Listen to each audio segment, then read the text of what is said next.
محترم مولوی عبدالرحمن همت فرزند کریم رئیس تنظیم امور زندان ولایت بلخ به صفت شهرولی شهر مزار شریف تعیین و منظور گردیده است. د مزار شریف ښاروالۍ ریاست ته حافظ عبدالرحمن همت د نوي رئیس په توګه وپېژندل شو. د نوموړي د معرفۍ مکتوب د بلخ ولایت مقام د کارکوونکو چارو رئیس لخوا د مزار شریف ښاروالۍ ریاست کارمندانو ته ولوستل شو. با احترام الحاج محمد یوسف پوپا والی بلخ. د بلخ ولایت مقام د کارکوونکو چارو رئیس او یو شمېر نورو مسؤلینو په دې مراسمو کې عدلون او بدلون په امارتي ادارو کې یو اصل یاد کړ او زیاته کړه چې اسلامي امارت په دندو د وړ او متحدو کسانو ګمارنې ته ژمن دی.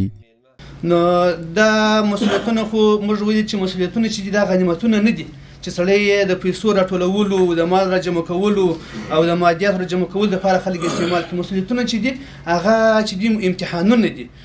دغه تغییرات د اسلامي امارت د خوا نه نو دا د یو چا یو ځای کې مناسب هلته څه وخت وي بیا بل ځای ته هغه مناسب ګڼي.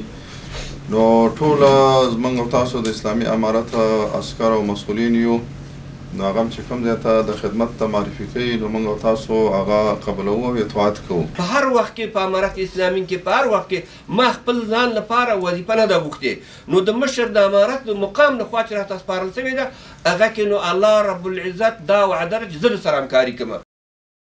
بلخوا بیا د مزار شریف ښار نوي ښاروال منصب او چوکۍ د اسلامي امارت لخوا د خدمت کولو لوی مسؤلیت د خلکو پر وړاندې یاد کړ او خلکو ته یې په صادقانه خدمت کولو ټینګار وکړ.